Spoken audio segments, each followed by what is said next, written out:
I am 31 now. This happened when I was 24. I had just quit a job I hated and decided to backpack for a few weeks before going home. Nothing dramatic.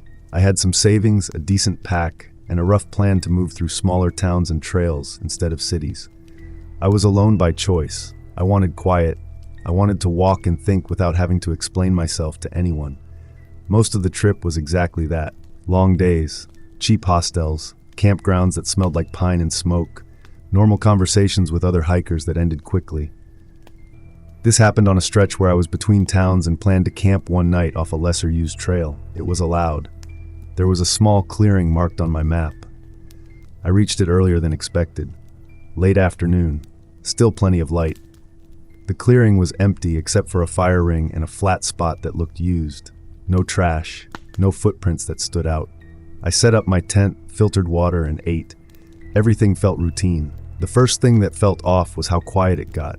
Not peaceful quiet. More like when sound drops suddenly and you notice it because it is missing. No birds, no wind. Even the trees felt still. I remember checking my phone for service out of habit. Nothing. That was normal out there. I told myself I was just tired and too inside my head. Around dusk, I heard footsteps. Not close, not rushing, just the sound of someone walking slowly through dry leaves. I froze. I waited. The steps stopped. I stayed still longer than felt reasonable. I expected to hear a voice or see a headlamp. Nothing happened. Eventually, I told myself it was another hiker passing through.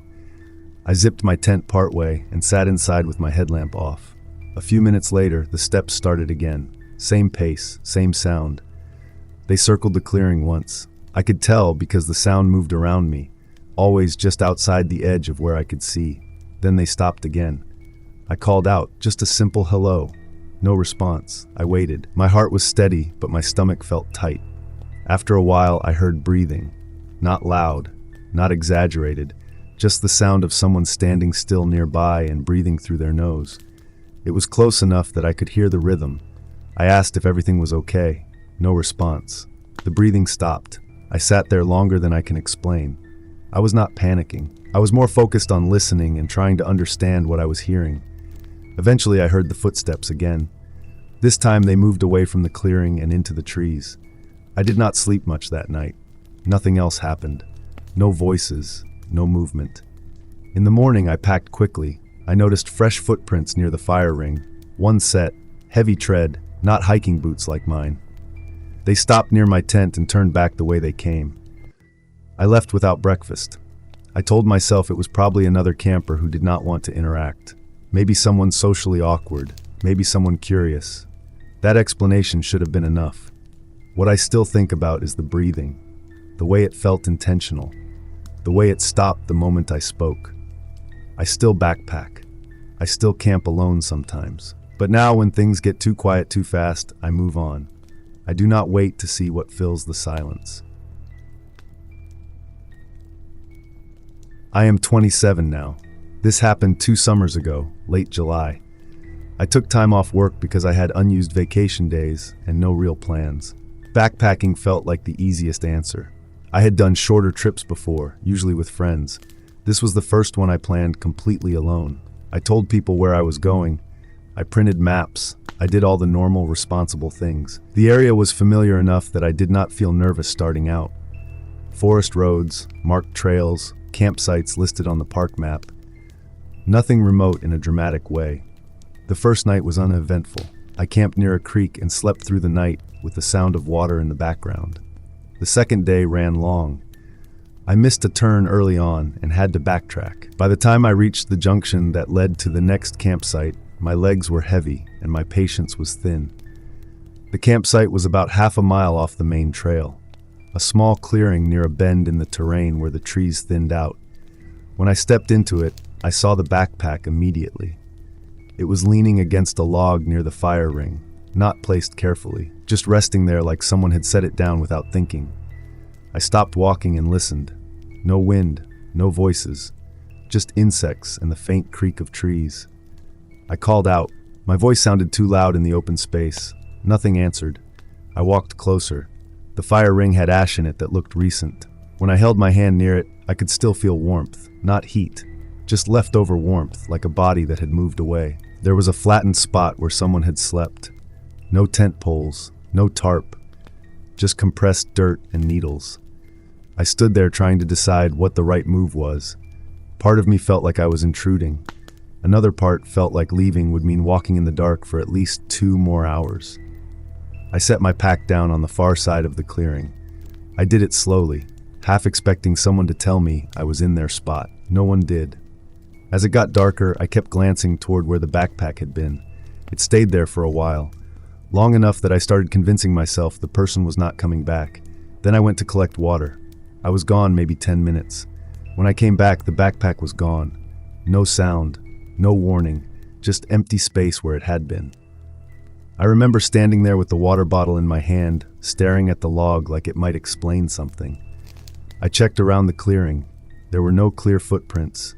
The ground was too mixed with old impressions. I sat down and waited. I told myself maybe the person had been watching me and decided to leave. That thought did not help. After dark, sounds traveled differently.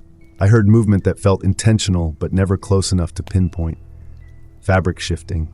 A zipper once, maybe. It was hard to tell. I stayed inside my tent. I did not turn on my headlamp. I did not check outside. At some point, I smelled smoke again. Very faint, like a memory more than a scent. It did not last. I slept in short bursts and woke up each time thinking I had heard someone step just outside the tent. Morning came without anything happening. The clearing looked normal in daylight. The fire ring was cold. The log was just a log. I packed faster than usual and left without sitting down. On the trail out, I passed no one. Later, when I checked the map again, I noticed the campsite was listed as rarely used.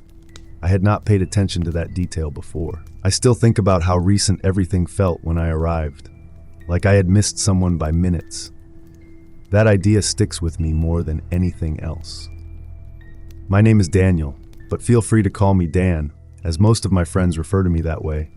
I was between apartments and staying with a friend, which sounds temporary, but felt heavier than I expected. I decided to do a solo backpacking trip I had been putting off for years. 5 days, one long loop trail, plenty of bail points if I changed my mind. I told myself it was about clearing my head. Mostly, it was about wanting to feel like I was still capable of doing things on my own. The first 2 days were normal, long stretches of walking, sore shoulders, small talk with other hikers that stayed polite and brief, everyone moving at their own pace. The third day was quieter, fewer people on the trail. The terrain got denser and the trees closed in enough that the light felt muted even at midday. That afternoon I heard someone say my name, just once, calm, not loud, Dan. I stopped walking immediately. I waited for footsteps or laughter or any sign it was part of a conversation I had walked into. There was nothing. The trail ahead and behind me was empty. I told myself it was my brain doing something stupid. Fatigue, wind, sound carrying strangely. I kept walking. About 20 minutes later, I heard it again. Dan. Same tone, same distance. Like it was coming from just off the trail, slightly to my right. I looked. Nothing moved. No branches shaking. No birds taking off. I said hello. No answer. I stood there longer than made sense, then kept going because standing still felt worse. When I reached the campsite that evening, I was already tired in a way that had nothing to do with hiking. The site was small and tucked away, barely visible from the trail. No one else was there. I set up my tent and cooked. I tried to stay busy so I would not replay the afternoon in my head. As it got darker, the forest felt close. Not threatening, just attentive. While I was brushing my teeth, I heard it again. Dan. Closer this time. Not whispered, not shouted. Just spoken, like someone saying your name to get your attention. I froze with the toothbrush still in my mouth. I waited for the follow-up. A question. Footsteps. Anything. Nothing came. I said hello again. My voice sounded thin. No response. I got into my tent earlier than usual. I lay on my back and listened to the normal night sounds. Insects. Leaves shifting, something moving far away. I did not hear my name again that night. In the morning, I felt embarrassed by how much relief I felt packing up. I kept expecting to see someone step out from behind a tree and explain it. That never happened. I finished the loop the next day without hearing anything else. No voices, no strange sounds. I have tried to explain it since then. Someone messing with me. my brain filling in gaps, a coincidence that stuck because I was already on edge. What I cannot explain is how specific it felt. Not like a sound that resembled my name, not like a mistake, just someone saying it, the way people do when they already know you are there. I still think about that sometimes, usually when I'm walking alone and everything else goes quiet at once. It is not the fear that comes back. It is the pause. This happened fall 2018. I had taken a week off work to do a solo backpacking trip along a trail I had hiked parts of before. Nothing remote in the way people usually mean. Well marked. Cell service in some stretches. Enough traffic that I saw other hikers most days. I chose to camp one night at a small site a little off the main trail. It was late afternoon when I arrived. The light was already soft and I did not feel like pushing farther. The site was empty.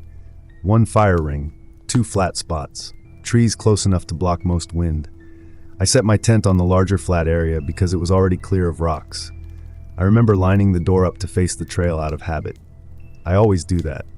I cooked, ate, and sat around longer than usual.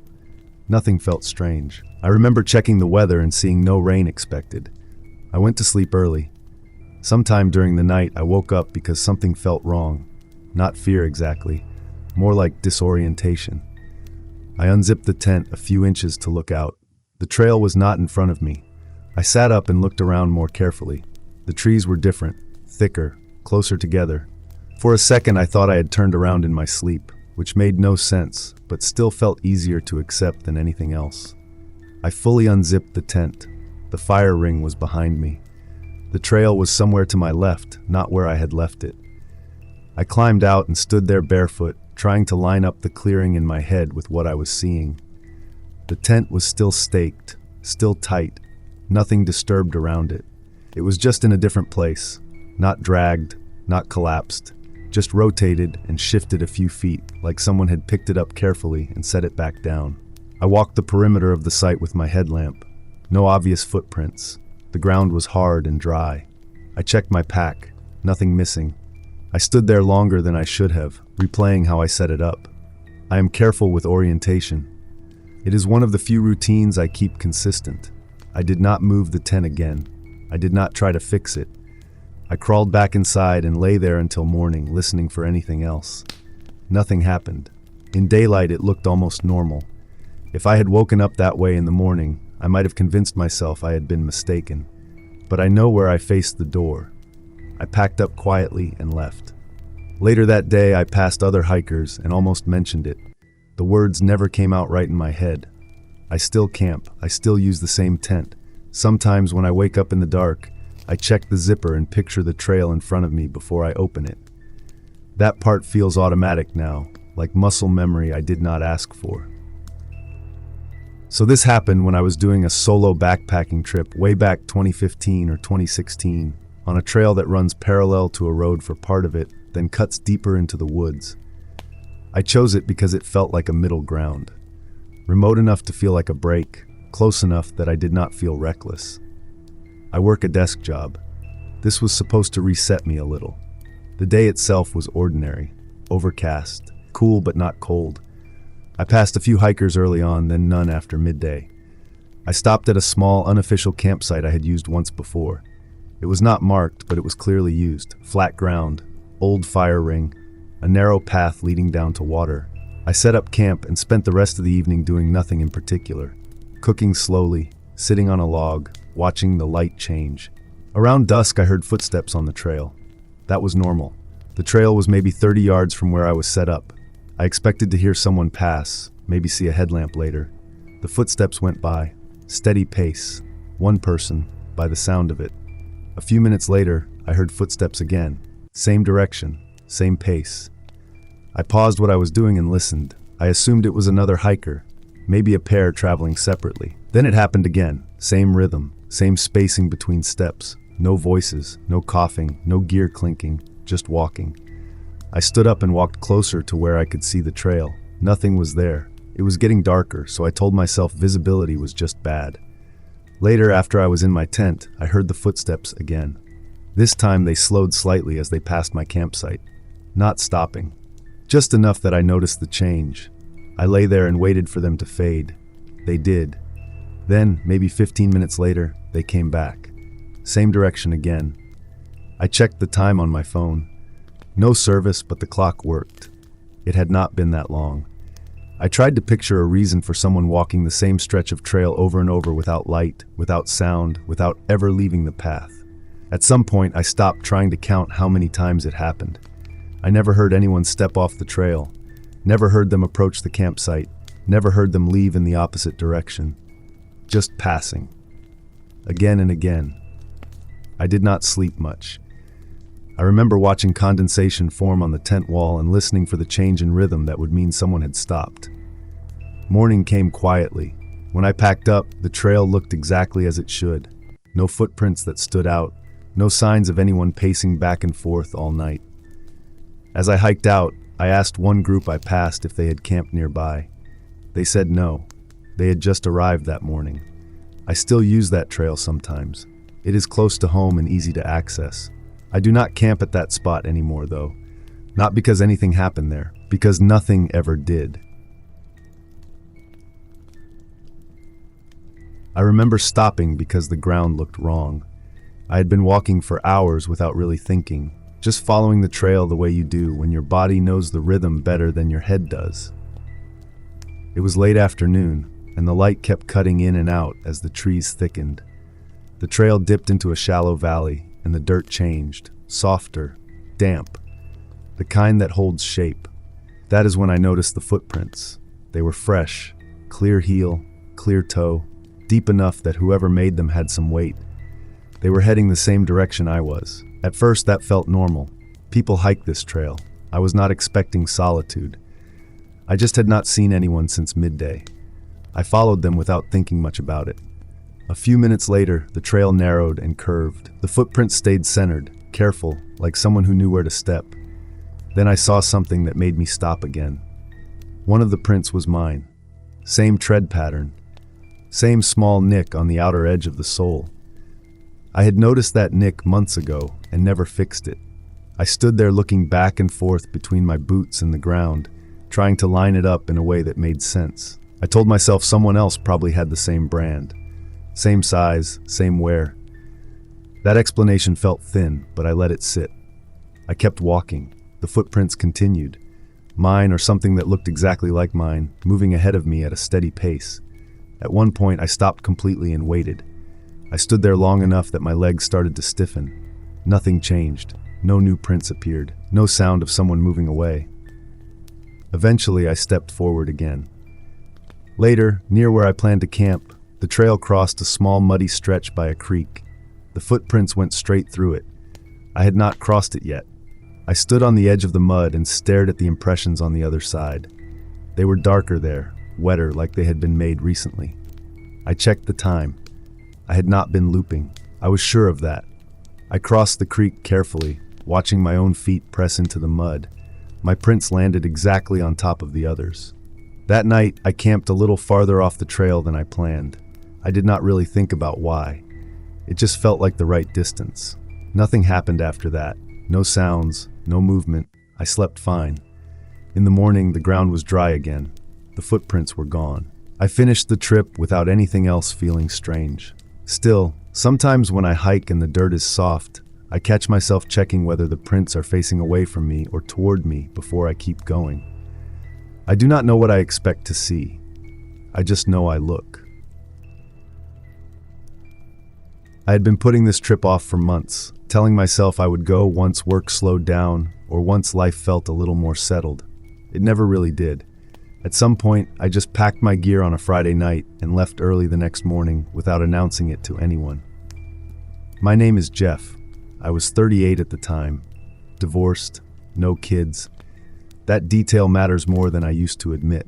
Backpacking was one of the few things I did that still felt like it belonged only to me. I chose a familiar trail, one I had hiked sections of years earlier. Nothing extreme, something that would let me walk all day without having to prove anything to myself. The first day went long, longer than I planned. I missed a turn, doubled back, lost more daylight than I wanted. By the time my water started running low, I was already thinking about stopping early. That is when I saw the sign for the campsite. It was slightly downhill from the trail, tucked just far enough away that you would not stumble into it by accident. I took it without debating. There were two sites. One was open, one clearly occupied. The occupied one looked settled, not abandoned. A tent already pitched, zipped closed. A pack leaned upright against a log, shoes placed neatly side by side near the edge of the clearing, toes pointed toward the tent.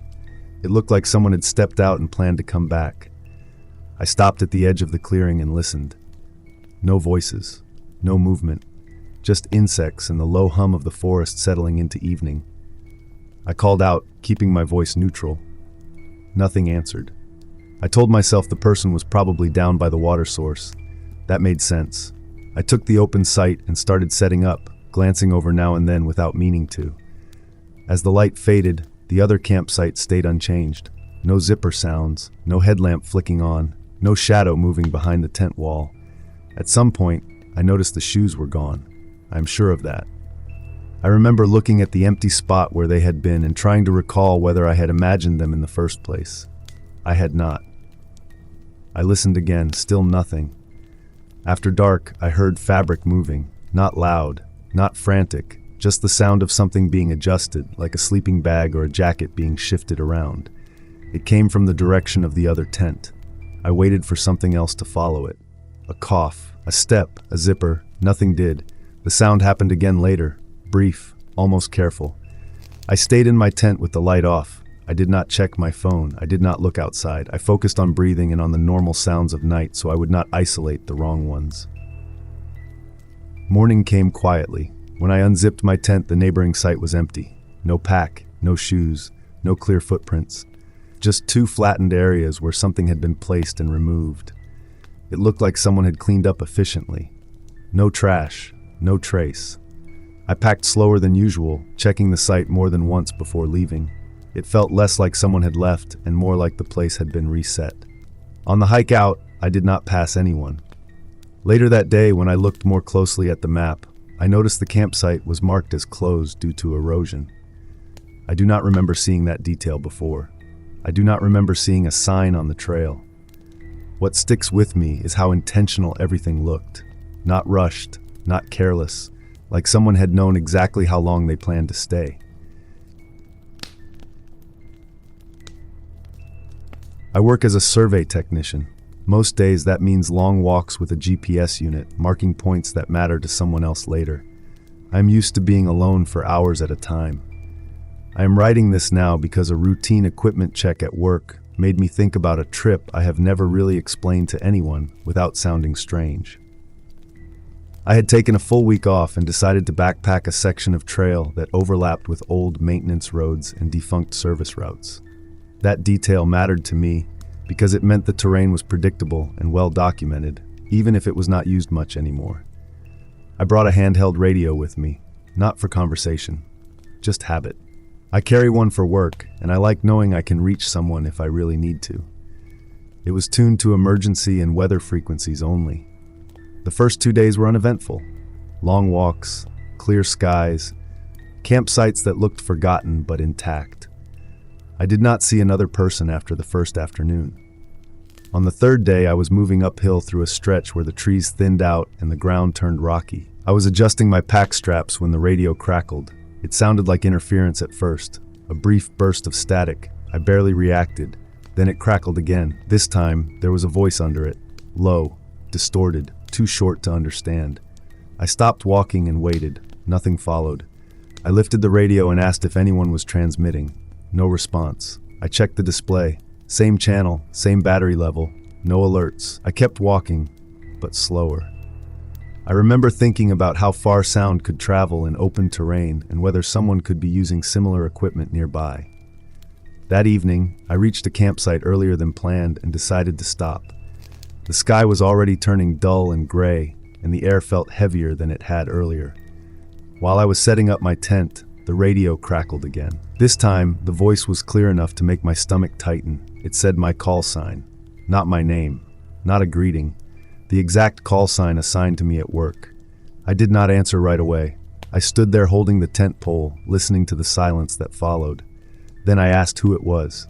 Static came back, longer this time. like someone holding the button down without speaking. Then nothing. I checked the radio again. I cycled it off and on. I scanned other channels. No traffic anywhere. That night, I kept the radio next to me inside the tent. I left it on low volume. I did not want to miss anything, but I also did not want it loud enough to startle me. Sometime after midnight, it crackled again. No words, just breathing. Not heavy, not labored. Just the sound of someone holding a mic too close to their face. I whispered into the radio, asking if they needed help. The breathing stopped. I did not turn the radio off. I stared at the tent ceiling until the sky lightened. In the morning, I checked the timestamps on the radio log. There was nothing recorded. No indication it had received anything at all.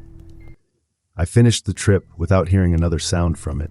Back at work, I asked a few people indirectly if anyone had been operating in that area or testing equipment. No one had. The frequency I used was not assigned locally and was rarely monitored. I still carry a radio when I hike. I still check the weather on it. I just do not use my call sign anymore when I am not on the clock. And when the static lingers a little too long, I turn it off without waiting to hear what comes next. I pack the same way every time. It is one of those habits I do not think about until something breaks it. I am Lanny. I work logistics for a small outdoor retailer, which means I am annoying about systems even when I am off the clock. Food goes in the canister. Canister goes a set distance from camp. Same routine, every trip. I was out for 4 nights on a trail I had wanted to finish for years. Nothing extreme. Popular enough that bears were the main concern, which was exactly why I brought the canister, even though some people skip it. The day itself had been quiet and steady. No weird moments, no sense of being watched. I reached my campsite with enough light left to be picky, and chose a spot with good visibility and clear ground. I cooked, cleaned, sealed the canister, and walked it out maybe 40 paces from my tent. I remember setting it beside a fallen log because it kept it from rolling. I remember nudging it with my boot to make sure it would not move. That part is important. I went to sleep early. I woke up in the night to a sound that did not register right away. Not loud enough to jolt me, just wrong enough to pull me out of sleep. Something had knocked against my tent. Not hard. More like a brush than nothing. I held still and listened. No sniffing, no heavy steps, no obvious animal noise. I told myself it was probably wind or a branch shifting. I stayed inside and waited for something else to happen. Nothing did. In the morning, the campsite looked normal at first. Same light, same stillness. I made coffee and walked out to grab my food. The canister was not where I left it. It was about 10 feet farther away, sitting upright in the open. Not tipped, not scratched, not rolled downhill, just moved. I stood there holding my mug, trying to picture how it could have gotten there. Bears usually bite or claw. Smaller animals knock it around. This looked like someone had picked it up and set it down. I checked it carefully. No marks, lid still locked, nothing missing. I walked a slow circle around the area, looking for tracks. The ground was hard-packed dirt with scattered needles. Not much held an impression. I found one partial print near the log. It was the wrong shape for an animal. I did not stay long after that. I packed everything and moved on earlier than planned. The rest of the trip passed without incident. No noises at night, no more disturbances. Still, when I got home and unpacked, I noticed something small that I cannot explain away. The canister lid was screwed tighter than I ever close it. I know that sounds insignificant. It probably is. But I remember having to use both hands to open it, standing in my kitchen, thinking about how careful I had been out there.